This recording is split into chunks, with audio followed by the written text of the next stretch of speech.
So welcome everybody, welcome. We warmly welcome you to this session, this live webinar. Well, maybe you're listening to the recording on YouTube or UNESCO ICM's learning platform. We're absolutely thrilled to have you here with us today. This is the sixth webinar in a series that is being offered by UNESCO ICM, which is UNESCO's International Center for Martial Arts for Youth Development and Engagement in South Korea. And my name is Aisling Clardy. I work at the UNESCO Chair in Inclusive Physical Education, Sport, Recreation and Fitness, and we're collaborating with UNESCO ICM to develop to bring to you this webinar series. I see some of you are still joining, so welcome, a warm welcome to you all. And I'm absolutely thrilled to introduce you today to our three panelists. So we have some great panelists today. Speaking on the topic for today is tips for inclusion. And today's session, it looks a lot more at the broader, the psychosocial paradigm or environment for inclusion in your clubs. And so we have some of our panelists here I'll introduce you to very shortly. We'll be looking at, in particular, inclusion of people with disabilities, also inclusion of women and girls.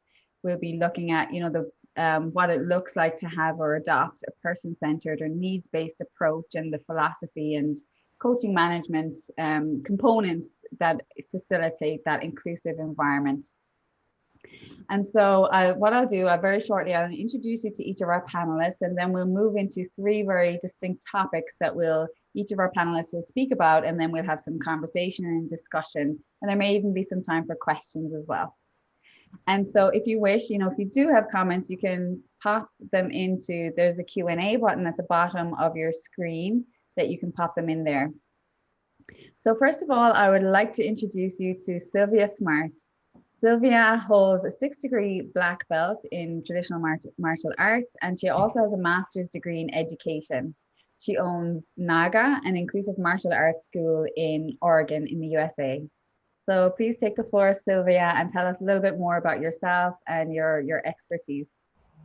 Thanks, Aisling. Hi, everybody. We're very glad you're here. A little bit about me. I was inspired to start training martial arts back when I was a young adult, many years ago. My life was kind of out of control. I was out of control. And as I started this process of getting my life kind of back on track, I thought, boy, I bet it would be helpful for me to start training a martial art and get some discipline.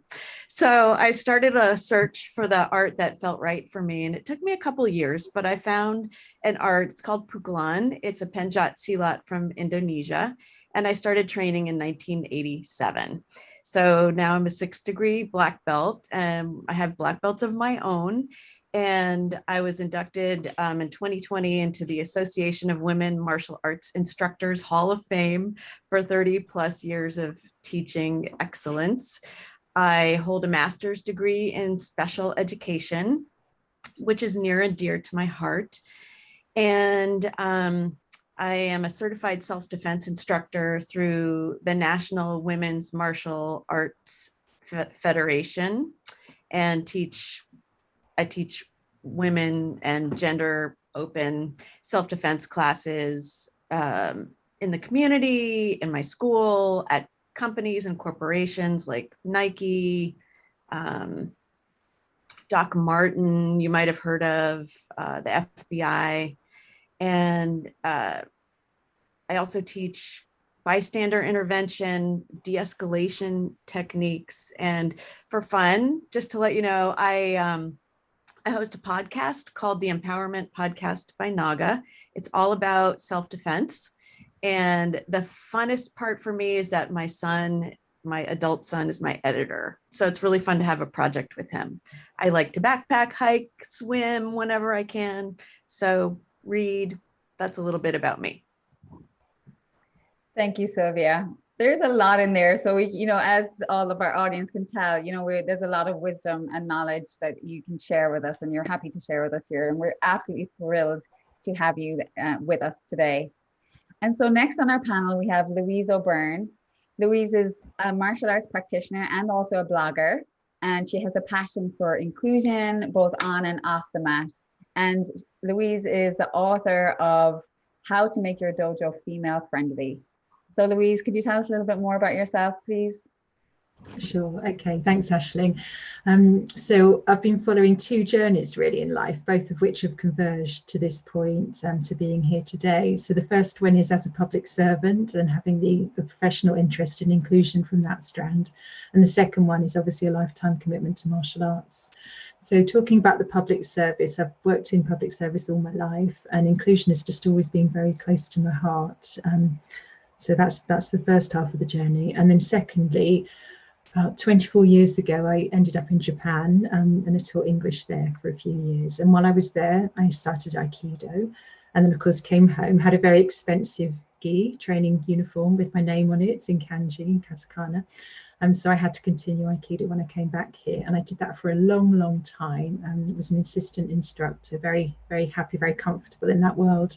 But then about 5 years ago or so, I decided to branch out a bit. So I actually stopped training in Aikido. And since then, I've been trying all sorts of other things, mainly karate. And so I've managed to get up to blue belt in karate, and I'm studying all sorts of things.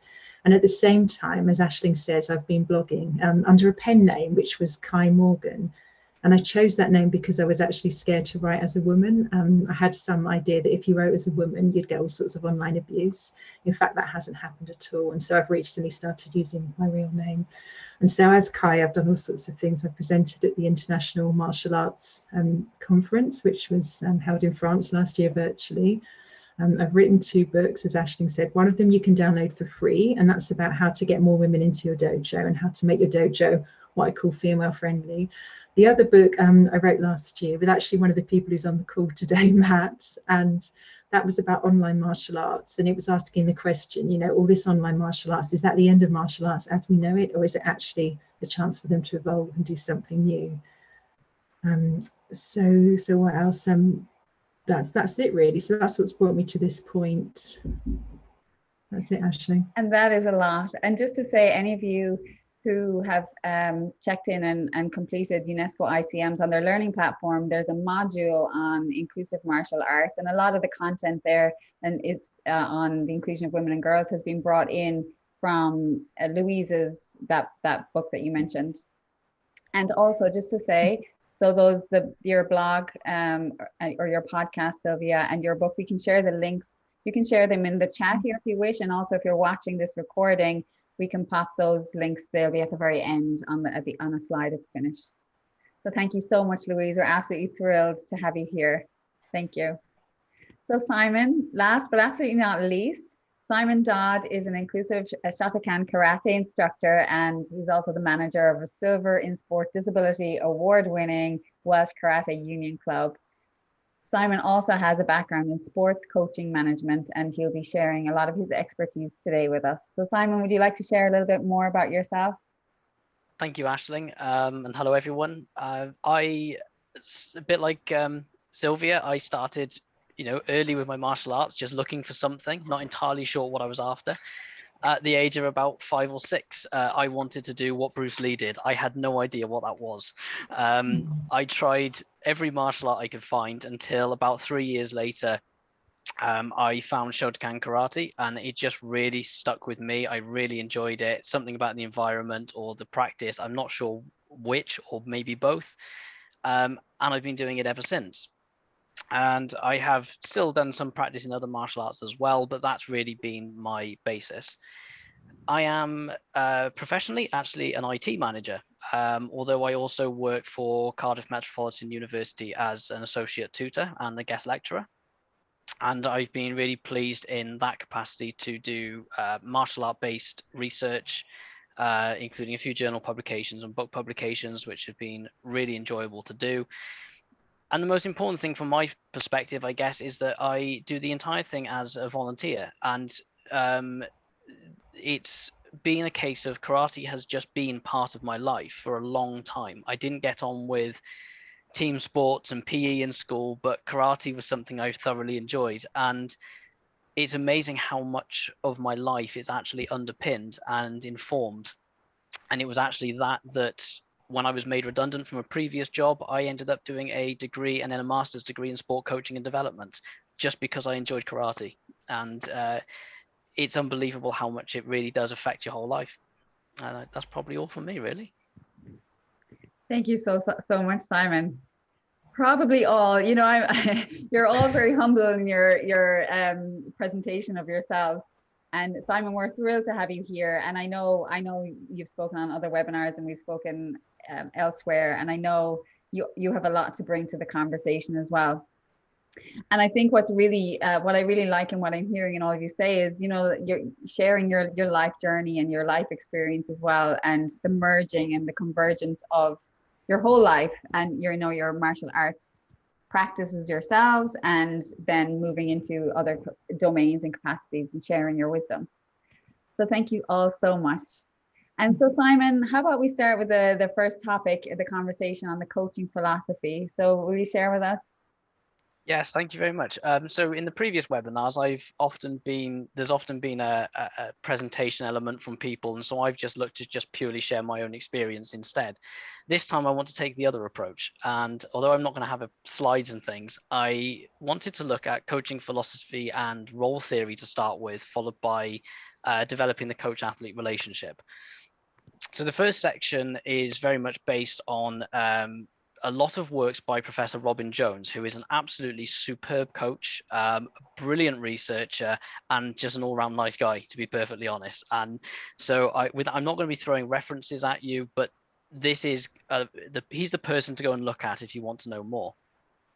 And he talks a lot about how roles can evolve from the expectations of others, the social forces around you. So for example, in the case of what we perceive as the traditional martial arts, normally the uniformed, often sort of East Asian, mainly Japanese for most people's Western perspective, many grew up on the two images of a coach. One of them was Mr. Miyagi style wise old sage instructor, and the other was the crease type Cobra Kai, strike first, strike hard, no mercy, you know, big hulking guy, etc.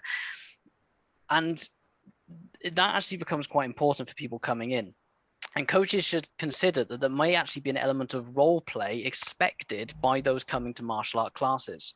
It doesn't have to be insincere, it doesn't have to be constraining, and it leads to a concept called role making, where a coach transcends those traditional expectations of the role by considering the self as an integral part of that role. And inclusivity can come as a result of the role making. So for example, if a coach can develop a trusting and respectful coach-athlete relationship that I'll talk about later, then they can use the role to do two things. They can get what they want out of the athlete, and then he can help the athlete get or find what they want out of the martial art.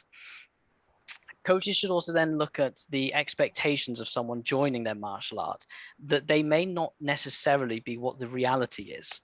So for example, the most common things I hear from people joining or recommending a martial art to others, or often parents talking to me about children wanting to join, is that they want to use martial arts as a means to improve things outside the dojo. So it would be the discipline, the self-defense, fitness, safety, concentration, behavior. These are like the words that always get thrown around. And the expectation then is that the coach will be an expert that instills and almost enforces these values on the people that are there. And so the perception becomes that it is a coach-centric and a coach as expert-based environment. And I should say that those types of clubs do exist, and those type of instructors do exist. And when I have those conversations, I sometimes have to bite my tongue a bit, because they aren't necessarily wrong about the things that it can provide. But for example, in my club, I would not say we are a disciplining environment. What we do is we encourage self-discipline and self-improvement. I'm not there to be a drill master. And the reality is that it's a student-centered approach, which I'm not going to go into too much because I know Sylvia's got a bit on that. So I'm deliberately cutting all that out. But sometimes actually voicing that to someone coming in can actually put them off, because it doesn't meet the mental image that they have of the martial arts. So sometimes less is more. Letting people just come in and experience the environment, immerse themselves in the feeling of the place and the practice, and then go from there. A further point coaches should think about as well is the motivations of the participants are highly variable. And so the one thing that you do have is that they've come in with a shared desire to practice a martial art, and that itself can be a really great unifier to overcome social boundaries. It gives people a way of slightly leveling the playing field by coming into something that is very different as an environment, particularly compared to from a Western point of view, a lot of the sports that we would have played. And actually, we often find, like in my case, if you didn't get on in those sports, you might find something like a martial art instead. And there may be a very active reason for looking for something different. So what does this mean for a coaching philosophy? Well, the role of the coach, I'm not going to tell you exactly what it means. This is where you have to determine your coaching philosophy. The role of the coach is to create and foster the culture of the environment they want. The coach creates flexible scaffolding for learning, and the coach is a facilitator or an orchestrator, not a dictator. And that is, for me, very, very important. And that leads into the coach-athlete relationship. Now, the first thing I do when I meet a new person at a club is to simply speak to the person. Pleasantries, chit chat, what's the weather like? How are you? Have you had a nice day? It's after that I would then ask them maybe about their motivations. What got you interested? What made you choose us? Why did you want to do this martial art, etc. And then I'll normally introduce them to members of the club. Something I do want to bring up as well is, from an inclusion point of view, is that if a child is joining and their parents bring them, one of the things that I make a massive point of is I always address the child first. And I always direct most of my attention towards the child, because I've been in it from the other side as a child. And I remember how much I hated when a coach or a teacher would basically speak to my mum and only speak to me as an afterthought. And to me, that if you've got young participants coming in particular, and someone else is introducing them, don't ignore the person who's actually there to do it. A further point on the coach-athlete relationship then is that is the question of respect, because many think that respect is either wholly or partly afforded by the position someone has within the structure, which I completely disagree with. A position, whether you're coach or athlete, should only give really courtesy and kindness as you would give to any person. Trust and respect are earned both ways through actions and over time. I mean, I will freely admit to my students, and I'm comfortable to do so, that I don't know everything. I'm still learning just as much as they are.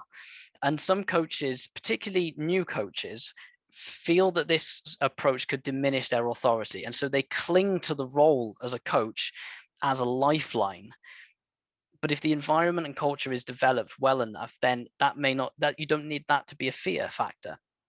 And this is a sense I developed very much from the influence of my instructors. I once actually heard my chief instructor get referred to by somebody as a master.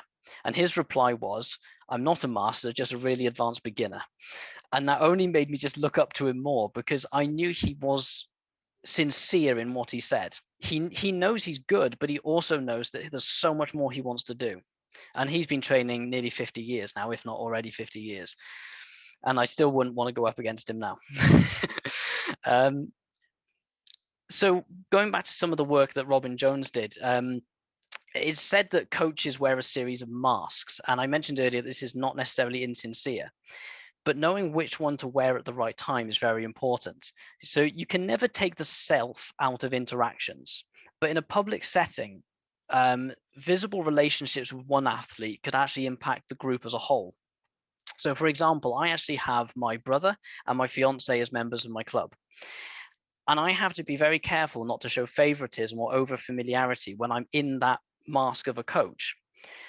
I can't do it entirely because I have a personal relationship, but I mustn't alienate other members as a result, because this could also impact their role within the social group as well.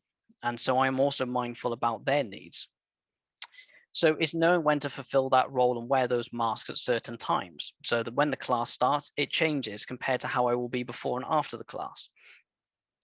And one possible advantage for developing a productive coach-athlete relationship and an inclusive environment is to do with visible hierarchies that we get in most of the martial arts we're discussing, the belt systems normally.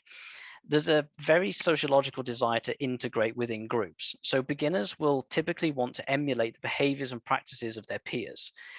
And in a martial arts setting, most people will be looking at the black belts as their gold standard.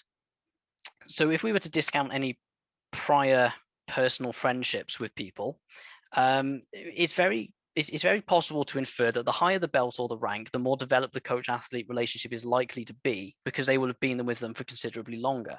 That's not always the case, but it's just a general sort of way of looking at it. And new coach-athlete relationships could actually develop much faster when existing people and the environment actively demonstrate a positive and inclusive experience. It helps to build those trust elements for new people coming in if they can see a mutual respect between parties. So I highly recommend, as a little bit of homework for anyone watching, to go and look at the work of sociologist Pierre Bourdieu, who talked extensively about social fields and power dynamics, and it's wonderful research.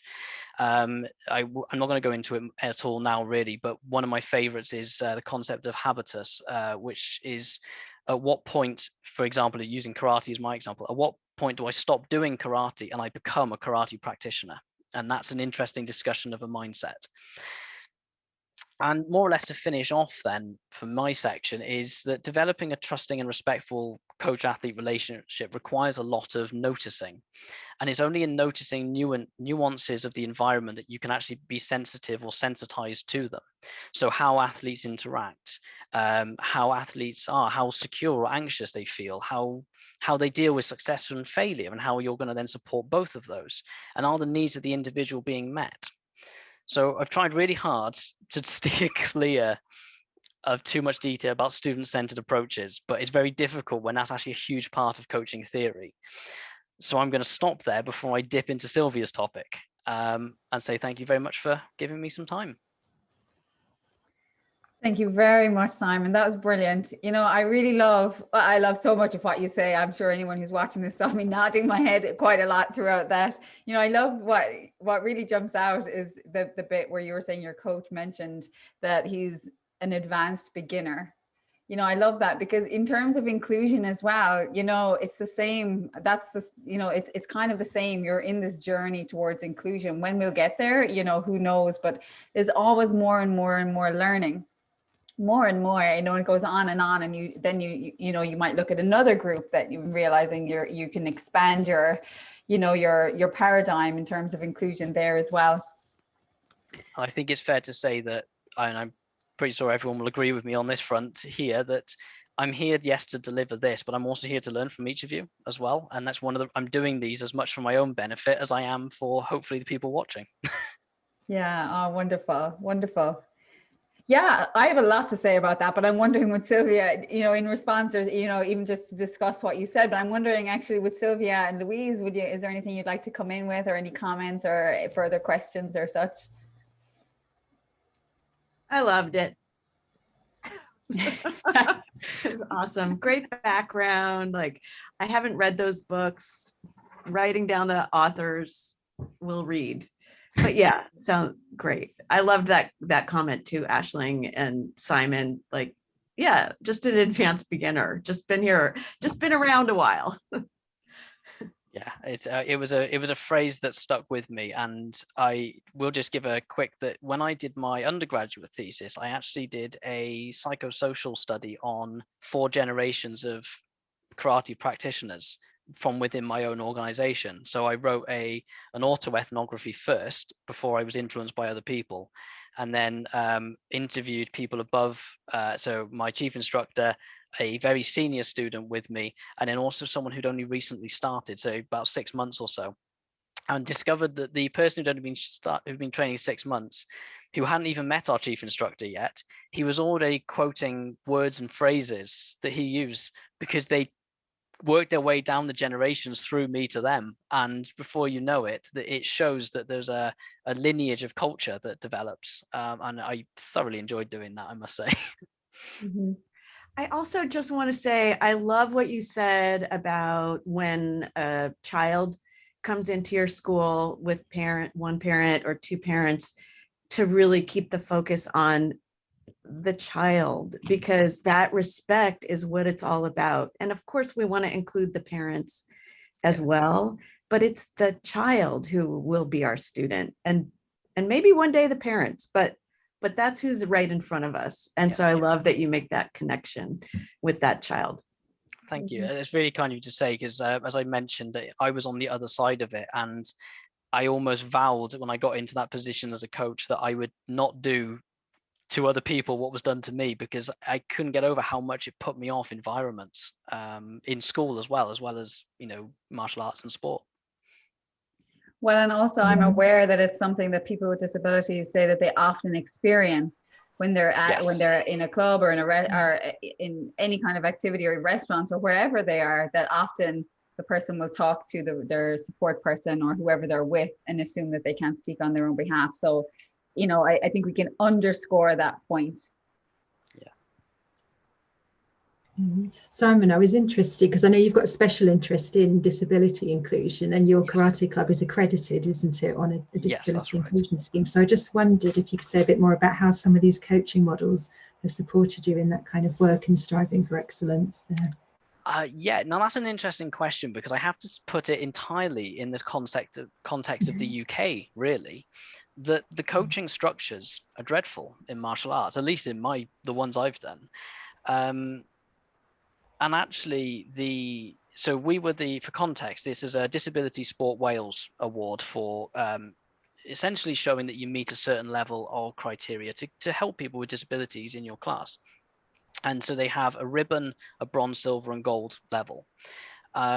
So we were the first within our county of all sport clubs to get a silver level award, and then we were the first martial art in Wales to get a silver. And actually, the difficulty I have is that a lot of the things I've done to push up my own professional level, even though I'm an amateur, has been me seeking out ways of doing these things. And actually, it's been contacts with the local sport teams, the development teams that have helped, rather than the martial arts coaching structure itself, which is something that without going into too much detail, really, I am fighting at the moment to try and get recognition at a higher level, so that these things become more standard within the martial art community and not outliers for people like me to seek out just out of my own interest instead. But because I just think it's so important. So I hope that answers your question. Yeah, really, yeah, very interesting. Thank you. Thank you, Simon. I also think loved, just to come back to the respect piece as well, because respect is such, you know, when respect is the philosophy, and it seems to be, you know, a common theme or value in martial arts as well, the respect and the trust as well, and you know, trust can be such a multi-layered component or value or attribute, and I know and it's something that can be developed, you know, because there's so many different layers. You know, you can consider the trust between the athlete and the coach and the athlete, from one martial artist to another martial artist, even, you know, the players beginning to trust themselves and creating that environment where trust can be facilitated, and it can be accelerated in how, you know, some of the practices that can be implemented. So thank you. And I'm wondering, should we transition to the next topic? And just before we do that, so Louise, I'm not sure if you see in the chat, somebody has requested if you have the link to your book, the online, so Corey Roca from Mexico, she's a para karate trainer. She's wondering if we can share that link, if we have that available. If you don't, I can have a look for it online as well.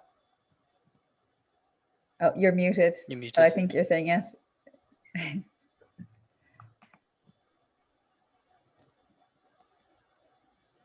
So as that's been taken care of, Sylvia, would you like to come in and begin the conversation? Yeah, please. Sure. Hi, everybody. I'm Sylvia, and I'm gonna switch it up a little bit, and I want you to stand up if you can. If you're able, please stand up. I'm gonna raise my own desk.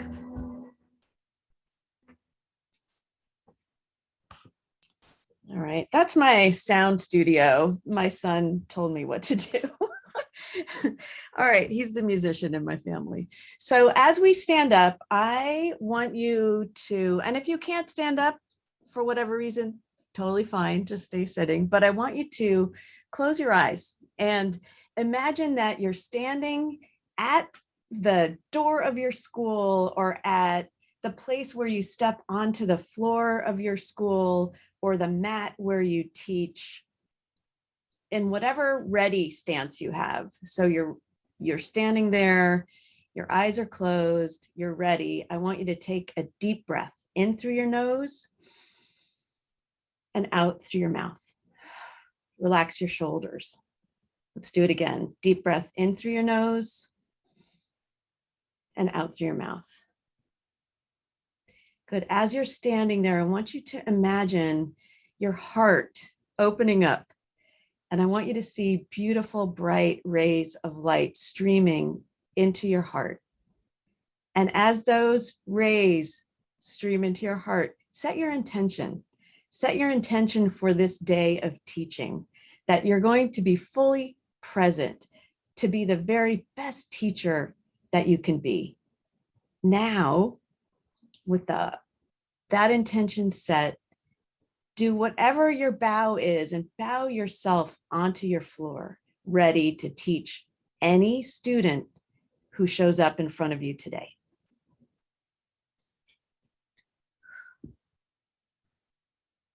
Excellent. Good. One more big, deep breath.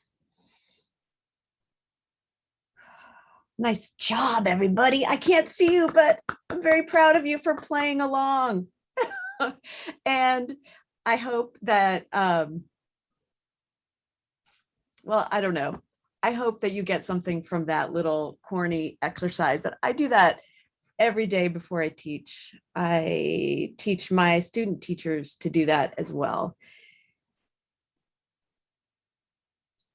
At least I recommend it to them, and they can choose to do it or not, but it's what I do. So thank you for playing along. So we are talking about inclusion, and what I want to start with is that we, as instructors, as coaches, as teachers, we're a bridge. Amongst many other things, we're a bridge. We meet every student right where they are, right as they show themselves to us, and we take them further.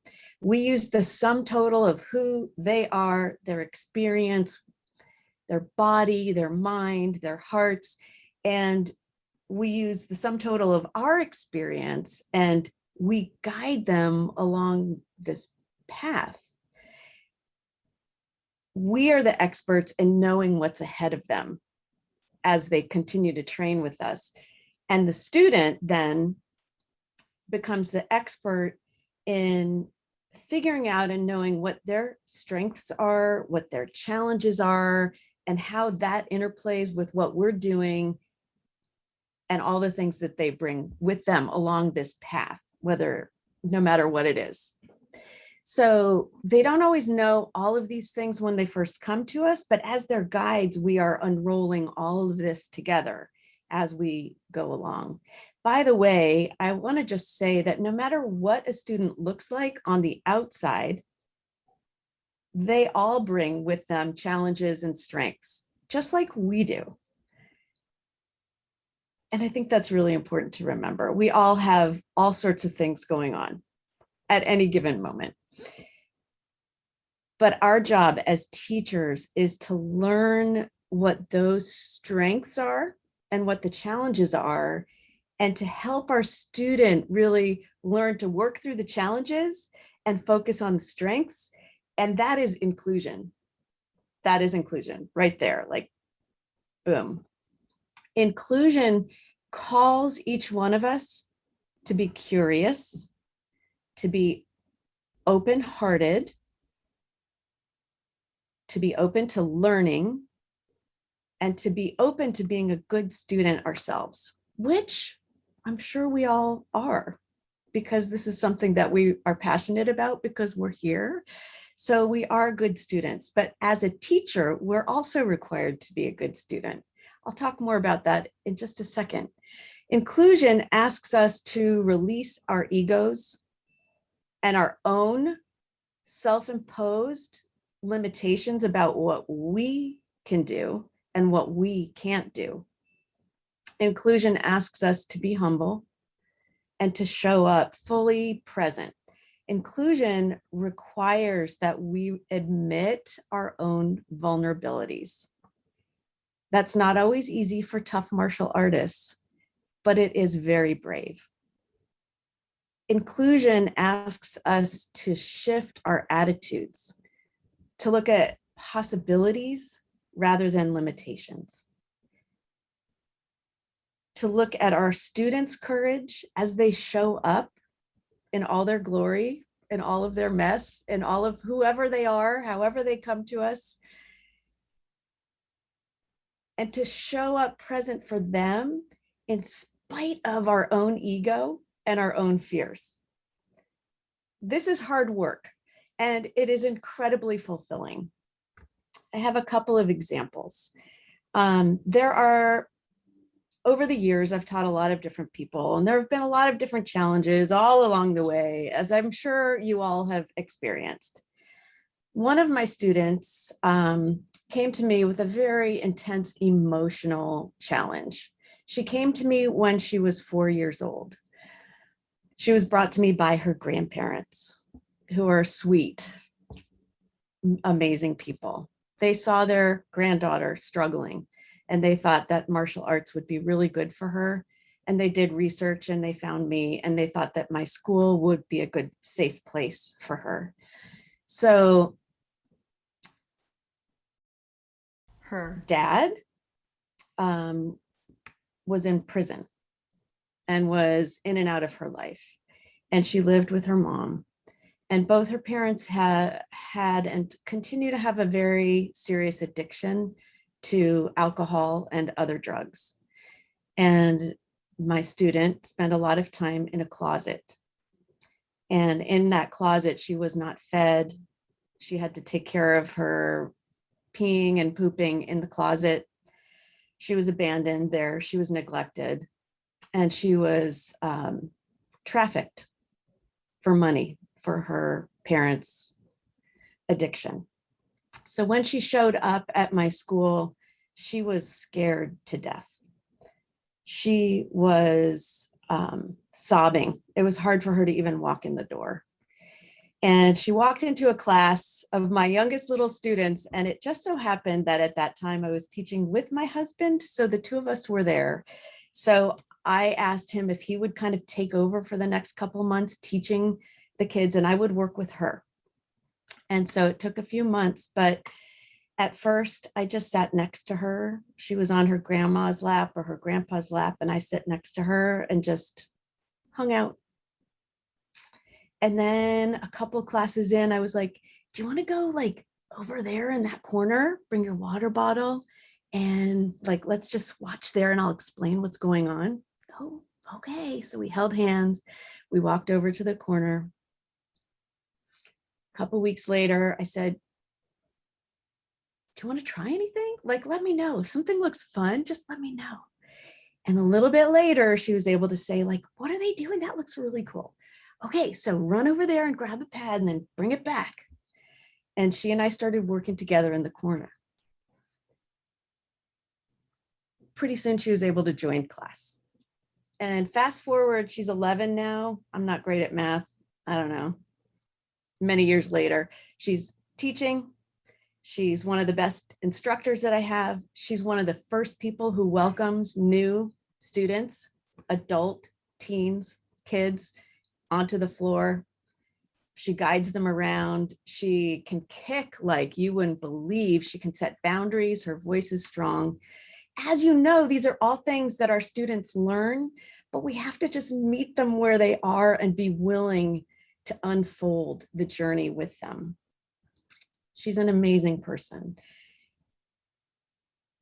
A lot of times when we think of inclusion, we think of physical challenges. And so I want to talk about a physical limitation. One example, I mentioned I teach self-defense classes, and I was teaching a mother-daughter class, I think it was, a mother-daughter self-defense class.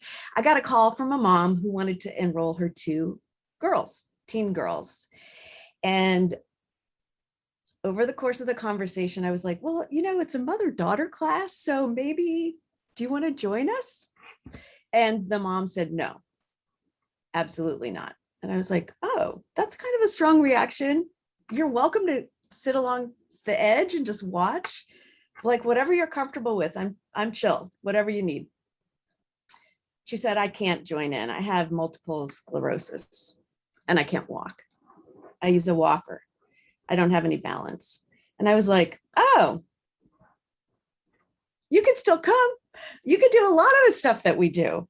Like, I don't want to pressure you in any way, but if you'd like to join us, I'd love to have you. I can modify anything for you. She was so excited. So she came to class, and sure enough, she did everything. She did everything in the whatever it was that we were doing. Like, she left, her voice was strong. She was setting boundaries with everybody else. She was using her walker and hitting and using her elbow and holding on for balance. Her daughters were able to hold her here so she could use her legs and like kick. And we just modified all of it so that she could feel like she was participating, and she didn't just have to feel it, because she was. And how she left the school was completely empowered. She'd come in afraid and feeling like there were so many things she couldn't do. And the comment that she said to me as she left, with that glow in her eyes that I know you all know and love, with that glow, was, I did more than I ever thought that I could do. And it was so fun. And I feel so strong and powerful. And that's what we want. So I have like so many examples, but I'll just leave it at those two, because I want to leave plenty of time for Louise, who has really cool things to share. But I'll leave with this. I tell my students this: if my instructing students, if you're teaching a student or a group of students and you find yourself getting impatient or frustrated or upset, that's a you issue. That's not a student's issue. That's about you. And as a teacher, you get to become the student, they become your teacher, and you get to try stuff out, and you get to find out what works for them. And by the way, we're not the expert in them. We can ask questions like, okay, so you come to me in a wheelchair. I get it, but what can you do? Like, you can talk. What else can you do? And to build on what is possible and what our student is capable of opens the playing field, and we can modify all the things that we do. I know that you can, and I can. Anyway, we want to see our student heart to heart, who they are, not who we think they are, not who we think we ought to think they are, but really who they are, who they bring with them. And I just want to look at my notes to make sure that I'm covering what I want. I guess, the idea here is that we trust ourselves and our own experience enough. I think Simon was talking to this. We trust ourselves and our own experience enough to know deep inside that we can do anything, right? We can do anything that we put our minds to, just like our students. And this is the magic of inclusion, and the magic of martial arts is when we meet one another as we are, as we show up, and we take one another to places that we can't even imagine. And anyway, that's all I have to say. Thank you. That's beautiful, Sylvia. Thank you so much. I can feel the heart radiating from you and everything you shared from the very beginning, from when you started bringing us into that heart practice is so beautiful. And I your examples, and what I'm really hearing is that can-do attitude, but really infused with your love and compassion for people. What a welcoming approach or welcoming environment that must be for anyone who walks in that door. And I really love what you shared about, if you're triggered by, whatever's going on with that, it's a you problem, coming back to having that self-awareness to ask, well, what is being triggered inside of me, and exploring that rather than just blaming the others for the trigger and the discomfort they're causing inside of you. I think that's a very important I think it's a very important skill for anyone who's working with people, you know, especially if you're aspiring to work inclusively. Now, I know rather than having some time for discussion, I really want to make sure we have plenty of time, Louise, to get to your conversation, because I know it's very, very important. And maybe we might go over 5 minutes or so after, so we have a little opportunity for discussion. If that, you know, we'll see how we go. Because we definitely want to make sure we have time and space for your conversation. And also what I'm going to do in the chat, I'm going to pop in some links also. I forgot to mention that Simon also has a blog and a YouTube channel as well. I'll pop them in the chat. And so please, Louise, take the floor and share with us your perspective. And I know you're going to speak a lot about creating that social environment for women and girls. So whenever you're ready. Okay, thanks, Aisling. So you've asked us each to pick a topic on the broad topic of inclusion and martial arts. And it's quite hard for me to do that because, as I said to you, I'm really interested in this topic. So I've written a bit about race and martial arts. I've written quite a bit about disability in martial arts, but the subject that I really, really enjoy writing about is women and girls' participation in martial arts. So that's the topic I've picked for today. And what I'm going to do today is try and take the conversation a little bit higher than just sort of talking about women in a very practical way. And I'm going to actually challenge what you might call a bit of a sacred cow in the martial arts. And by that, I mean something which a lot of people think is true. They take it for granted it's true, and they actually think it's a good thing, but I'm going to challenge it. And that is the topic of gender blindness. So what I mean by gender blindness is people saying they don't see gender in the dojo. So you'll often hear these martial arts instructors, they will say something like, I don't look at gender when I'm teaching. Everybody on the mat is a student. I treat them equally. I don't make any distinctions. When people say that, what they're signaling is that they really care. They're not prejudiced. They don't want to discriminate against anybody. They don't want to hold women and girls back in any way.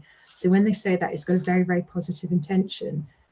And in many ways, this gender blindness is very positive. And it's actually one of the secret reasons why women and girls sometimes really enjoy martial arts.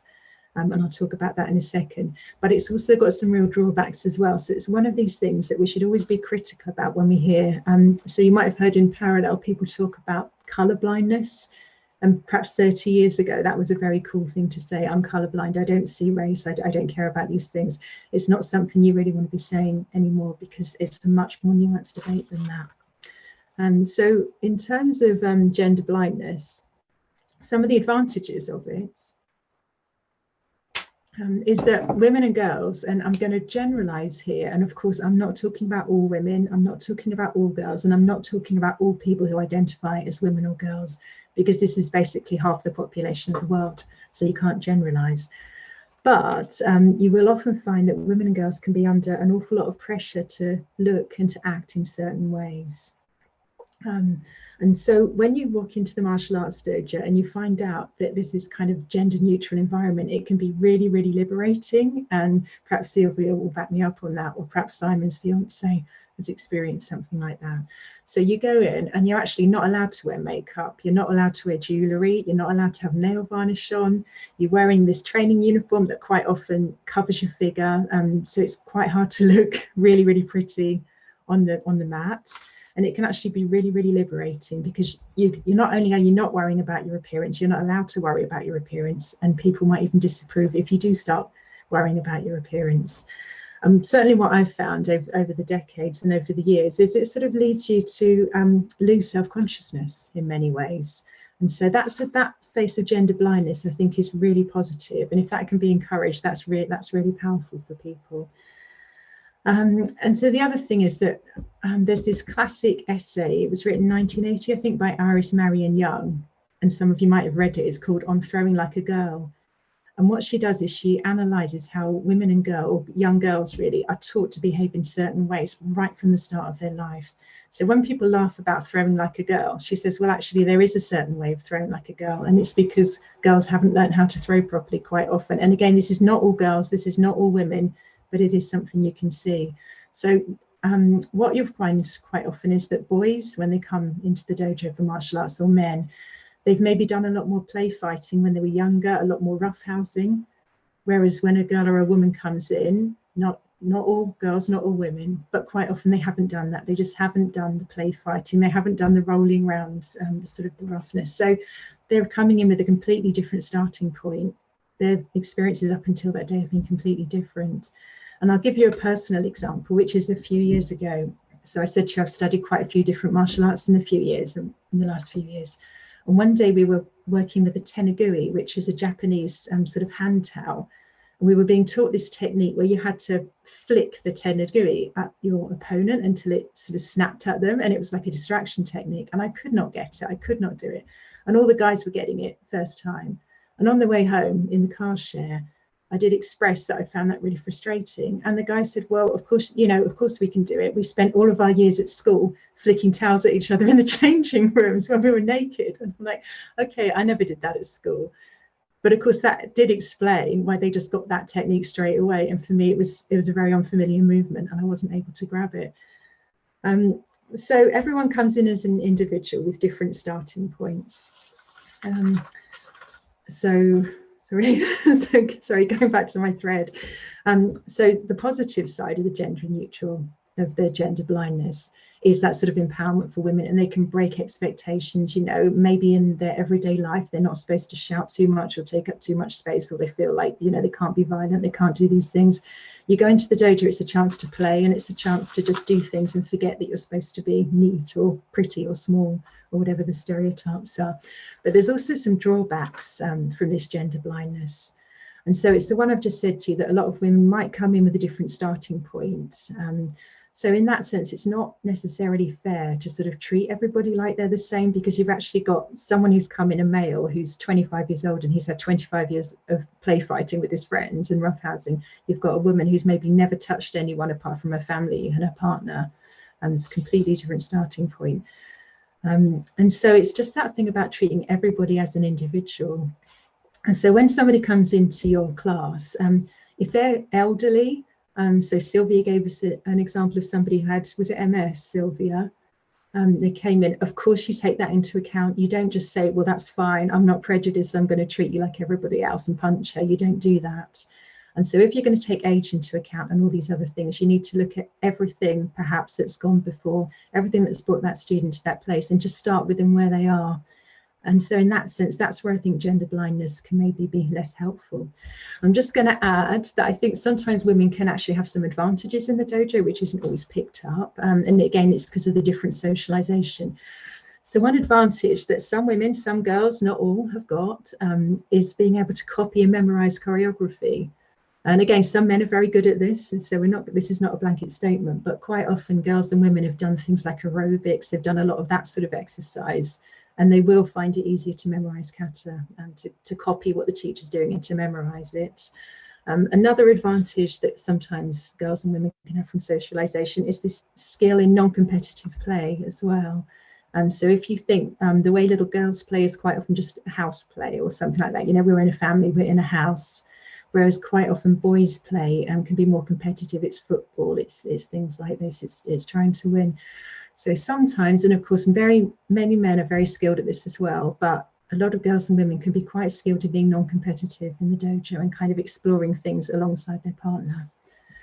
It's often said that women and girls are less likely to rely on strength as well, which is an advantage. I can't claim that as my own advantage because I do rely on strength on my bad days, but that's often said to be an advantage. And then it can be an advantage sometimes for women and girls. They can instinctively pick up the role of uke, perhaps sometimes a bit more easily than a man can. And for those of you who don't do the Japanese martial arts, uke is the person who receives the technique, and it's the person who's led. And when you're studying a martial art, you need to be able to study both sides. So you need to be able to dish out the technique, but you also need to be able to receive it. And that does very much correspond to the sort of stereotypical male and female energy. So to summarize, none of that was about all girls or all women or all men, but these are some general tendencies that you may notice in your teaching, and it may be helpful to be aware of. And as Ashling's already said, I've explored some of that stuff in a free ebook, so please feel free to download it. That's it. Thank you very, very much, Louise. That's very, very thought-provoking what you're sharing, and just so that ebook, it should be in the chat. You'll find it there in the chat. And what I'm hearing and what you're saying, and maybe some of the others can come in as well, I'm hearing that a lot of it is really, now that we have greater awareness around socio-cultural the paradigm, so to say, and that really by this color blindness or this gender blindness, we're not paying attention. We're kind of ignoring the socio-cultural challenges that might be there for one particular group that we're saying we're not seeing, or acknowledging the differences that are there. Is it in kind of like the conversation around equity versus equality? Is that, yeah. Thank you, Louise. Would anybody like to jump in with any comments or questions? Go ahead, Simon. Yeah, I first of all, both of you, I've really enjoyed both of your topics, and I could easily speak with you for hours, which we may have to do off this session. I'm going to just start very quickly to two little bits of observation for both of you, if I may. So Sylvia, you talked about the image of the tough martial artist, maybe not always wanting to be seen as vulnerable, and actually that comes back to those mask elements I was talking about. And I made a note here about, I was talking about the coach-athlete relationship, but the thing that doesn't always get talked about is the athlete-coach relationship, because they are as much a support structure for the coach. And actually being inclusive for anyone watching who's either a current coach or not, or expects to be in the future, be inclusive, open, and trusting were the three words I nicked off you.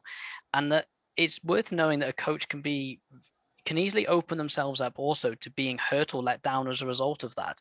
But I wouldn't have it any other way, because you only lose sleep about things that you care about. And so it's just to say, don't be under any illusions on that sense, but I would say it's always worth it as a positive in the long run. Which then brings me to, that brought me perfectly to something Louise said, which given me so much to reflect about, which is that I know you had to generalize so much about it because of the shortness of topic, but you mentioned the pressure on women and girls to meet a standard, and it's interesting that obviously, of course, there's a certain expectation of men within a martial art world as well, and I don't fit any of those. And I'm wondering if that's what's changed my approach to people. So for example, my dad died when I was 4 years old, so I never had that sort of male role model for a long time, and actually it was my instructor that became my male role model. I was very small build, very nerdy, very quiet. I loved reading, I was academic. I can't rely on strength now, I don't have enough of it. And so I'm wondering if perhaps the fact that I don't meet the norms of a male karate practitioner is what's perhaps changed the way I approach people. I thought you might be interested to know, because you mentioned the gis, that I actually last year worked with a gi manufacturer, because they don't make gis for people who are not tall and skinny in the West. They only do them for tall and skinny people. I'm short, broad, and they never fit properly. But we worked on a female fit specific gi, because they're never flattering and they're never designed to work properly with female dimensions. And so Kirsty and I worked with them, and it's superb.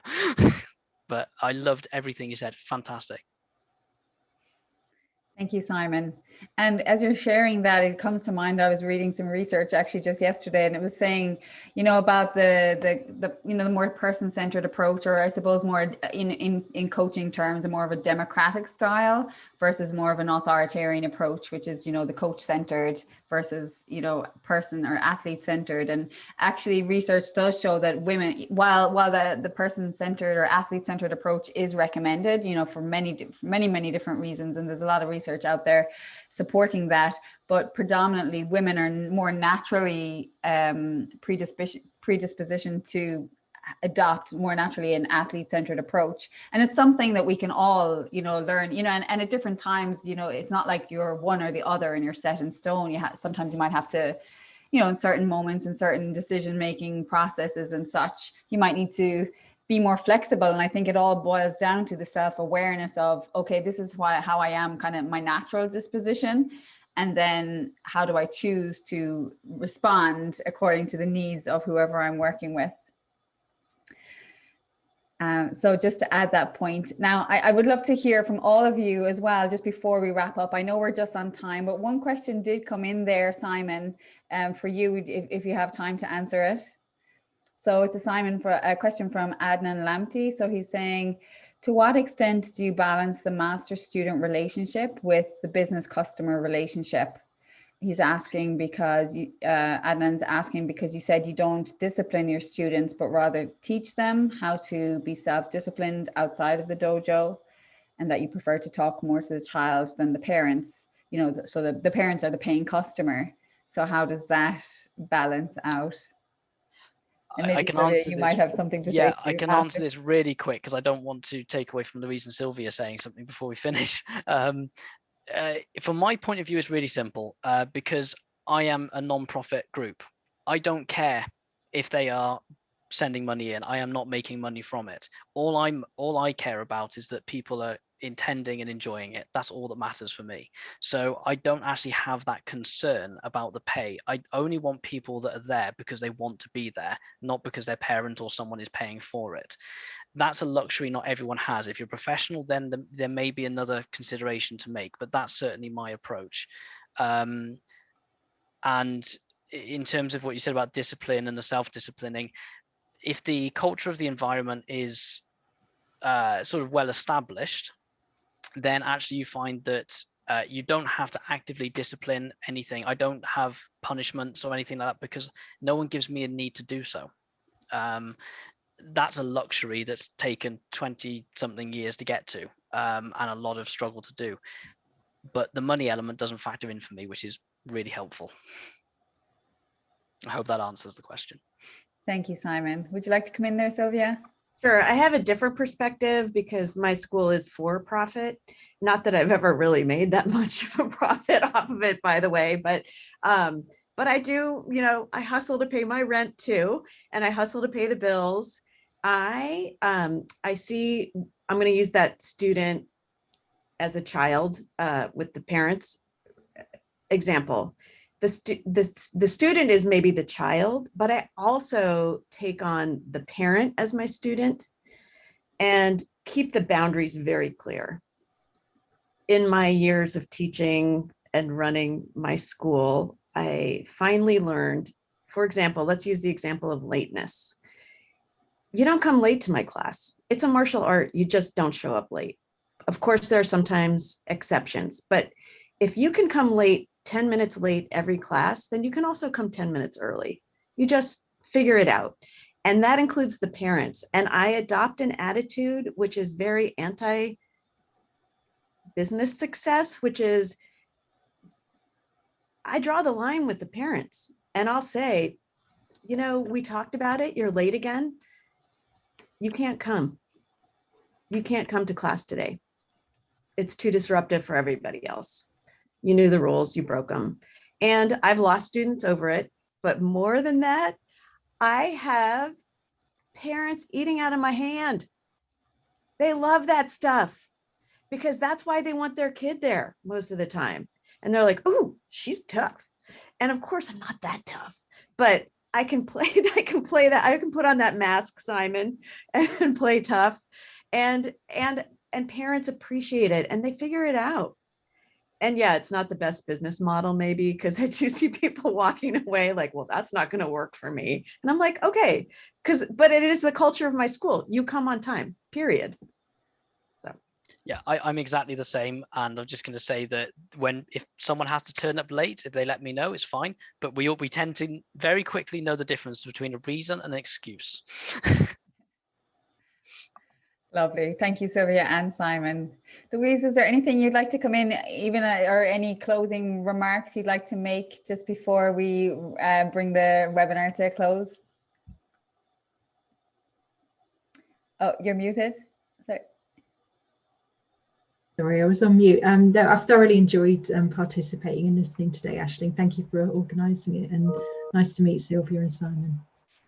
Oh, thank you. Thank you so much. I'm so thrilled to have had all three of you here. And of course, all of our attendees. I think we could have stayed here for another half an hour, an hour. We probably could stay here for days chatting, because I think there was so much in what each of you shared that we could have had a whole other webinar, on, because there's so much information and knowledge sharing and expertise sharing more than anything else. But of course, we have said the session's for an hour, and I do wish to respect your time. We've gone over 5 minutes, and so I think we should bring it to a close. And just so I've shared all of those links that have been mentioned, they've been shared in the chat. I also shared a link, if any of you haven't seen this full schedule for the remaining webinars of the series. I did see there's another question that came in, but I'm going to add that to the list for the Q&A session just because we don't have time today. That's also from Daeong Lee. And so our next webinar is this Tuesday, or Thursday, I should say. And we have, it's covering the broader approach. It's called the rights approach. So looking at the human rights and the movement in the sports sector towards really driving and each, in terms of martial arts coaches and any sports practitioner actually realizing that they're working in the field of human rights, because you work with people and you have a duty to operate inclusively and also being rights holders ourselves. And so we have two of my colleagues from the UNESCO chair, and we also have Dr. Zibin Gov. He's also the founder of Sylvia's dog barking there. It's okay. We also have Dr. Zibin Go, who is the founder of Wheelchair Tai Chi. So he's going to share a lot about, he's also a professor of anthropology. So he's going to share some examples of really how, you know, his practice and how he is adopting that human rights approach. And so that is on this Thursday at 2 p.m. coordinated universal time. And so the link is in the chat if you wish to register for that one as well. And I just want to wrap up by saying sincere gratitude to each and every one of you. It's been an absolute joy to be here with you all, Sylvia, Simon, and Louise, and all of our attendees. I'm so grateful to each of you and for the interest in the topic and the conversation around inclusion and knowing how we can all play a role. So thank you from the bottom of my heart, which is now open due to Sylvia's beautiful practice at the beginning. It's still radiant and glowing. And thank you all, wishing you all a beautiful day, afternoon, good night, good morning, wherever you are in the world. Thank you. Thank you, everyone. Thank you, everyone. Bye-bye. Thank you, Ashley, for leading. Oh, you're so welcome. It's my joy. See you all. See you again. Bye. Bye.